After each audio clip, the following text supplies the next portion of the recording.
मित्रों नमस्कार। पटना बिहार से मैं विवेक रंजन सोनभद्र अपने यूट्यूब चैनल विवेक सोनभद्र 7238 पर आपका स्वागत करता हूं। मित्रों, आज फिर से आपके काम की बात, समाज के काम की बात, पेपर लीक की बात। मित्रों, मैंने पेपर लीक पर कल भी एक वीडियो बनाया था, उसके पहले भी 3-4 वीडियो बनाया हूं, जैसे 28 जून को, 23 जून को, 14 मई को। तो फिर क्यों बना रहा हूं वीडियो? मित्रों, यह इतना ज्वलंत मुद्दा है और इतना ज़रूरी मुद्दा है कि इस पर जितना भी कहा जाए कम ही होगा, जितना भी दुख व्यक्त किया जाए कम ही होगा।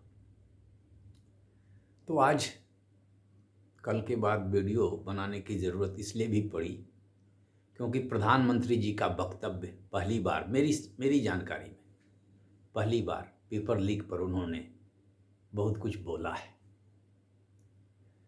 इससे पहले मैं यह बता दूं कि कल मैंने जो वीडियो बनाया था उसमें मैंने कहा था कि जंतर मंतर पर जो कॉकरोच जनता पार्टी और सोनम वांगचुक द्वारा जो आयोजित प्रदर्शन था या उनके अनशन के चलते उनके आह्वान पर जो आयोजित या जुटी भीड़ थी, उसके बाद मुझे लगा था कि पेपर लीक पर सख्त कार्रवाई होगी, ऐसी उम्मीद मुझे जगी थी। इसी और वीडियो में मैंने इसका जिक्र किया था कि निष्पक्ष और सफल जांच की उम्मीद जगी है।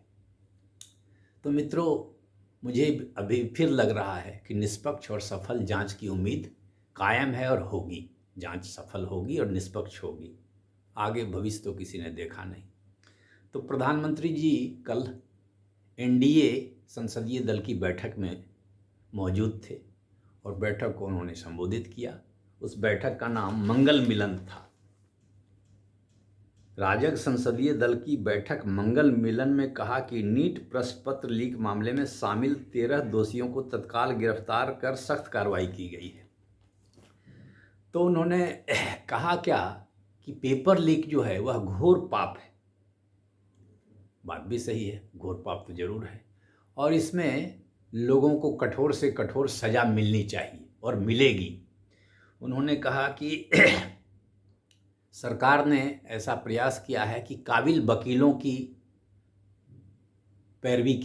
वकीलों द्वारा पैरवी की जाएगी केस में, सरकार के पक्ष में, माने जांच एजेंसियों के पक्ष में, जिससे कि दोषियों को कठोर से कठोरतम सजा मिले। माने वकील कमज़ोर नहीं होंगे, सरकारी पक्ष की तरफ से अच्छे और काबिल वकील होंगे। चलिए, अच्छी बात है। उन्होंने कहा कि नहीं, पेपर लीक के प्रति सरकार का जो है टॉलरेंस, जीरो टॉलरेंस है, कोई इसमें कोताही नहीं बरती जाएगी और ढंग से काम किया जाएगा। उन्होंने कहा कि 13 लोगों की गिरफ्तारी हुई है।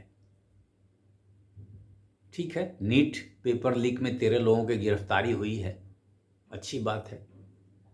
मेरा अपना मानना है कि गिरफ्तारी तो और होनी चाहिए। बिहार में तो जो बाद में नीट री एग्ज़ाम हुआ उसमें कई मेडिकल के छात्र दूसरे के लिए परीक्षा देते पकड़े गए, तो उनके विरुद्ध भी कार्रवाई होनी चाहिए। केवल गिरफ्तारी ही नहीं, उन्हें मेडिकल की डिग्री से वंचित किया जाना चाहिए मेरी समझ से, अगर जीरो टॉलरेंस दिखाना है तो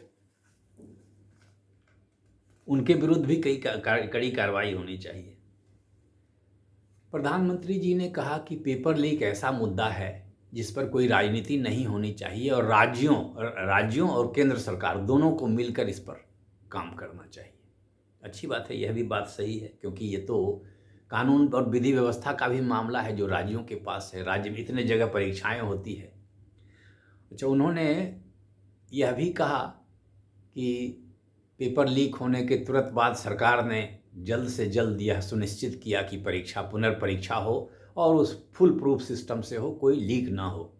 लीक तो नहीं हुई, लेकिन पुनर्परीक्षा में भी बिहार में, खास करके लखीसराय में, मोतिहारी में सॉल्वर गैंगों ने बायोमेट्रिक सिस्टम को धत्ता बताकर अंदर जाकर बैठकर एग्जाम दिया। कुछ लोग पकड़े गए, कितने लोग नहीं भी पकड़े गए होंगे। तो यही सब बात रही।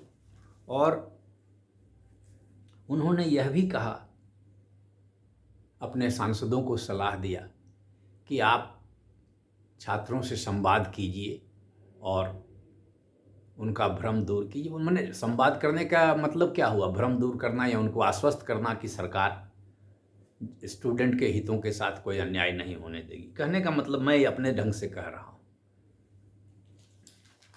तो मुख्य मुद्दा यही है कि प्रधानमंत्री जी ने पहली बार, मुझे अभी जो लगा, यह संवाद की कमी कभी नहीं होनी चाहिए। प्रधानमंत्री जी को पहले आना चाहिए था इन सब मुद्दे पर। जब से ही पेपर लीक हुआ था, जब से लोग धर्मेंद्र प्रधान जी का इस्तीफा मांग रहे थे, तो ये कॉकरोच जनता पार्टी की जो जुटान हुई जंतर मंतर पर, इसके पहले ही प्रधानमंत्री जी को इन चीज़ों का संज्ञान लेकर के जनता को अपनी बात बता देनी चाहिए थी। मेरा अपना मानना है, इतनी देर करने की कोई ज़रूरत नहीं थी। हो सकता है यह विरोध आयोजित न होता, क्योंकि प्रधानमंत्री जी को बहुत लोग सुनते हैं, उनको फॉलो करते हैं और उनकी बात मानते हैं।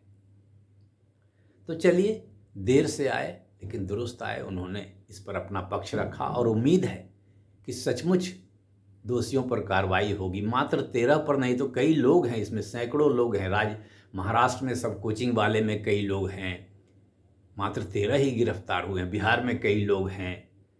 संजीव मुखिया का एक अलग ही साम्राज्य है बिहार में पेपर लीक कराने में। तो इन सब पर कार्रवाई होनी चाहिए।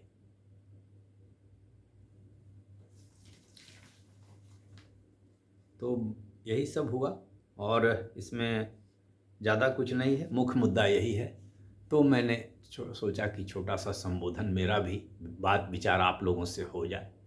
आप पेपर लीक पर क्या सोचते हैं और क्या चाहते हैं? आप अपनी राय कमेंट में बताइए, जिससे कि मेरा भी मार्गदर्शन हो और कोई उचित, कोई बहुत ही महत्वपूर्ण चीज़ छूटे न, जो कि सरकार के संज्ञान में भी आए और समाज के संज्ञान में भी आए कि पेपर लीक कितनी बड़ी समस्या है और इसका क्या समाधान है। धन्यवाद, नमस्कार। वीडियो अगर पसंद आए तो कृपया लाइक करने का कष्ट करें, चैनल को सब्सक्राइब करें, वीडियो को शेयर भी करें।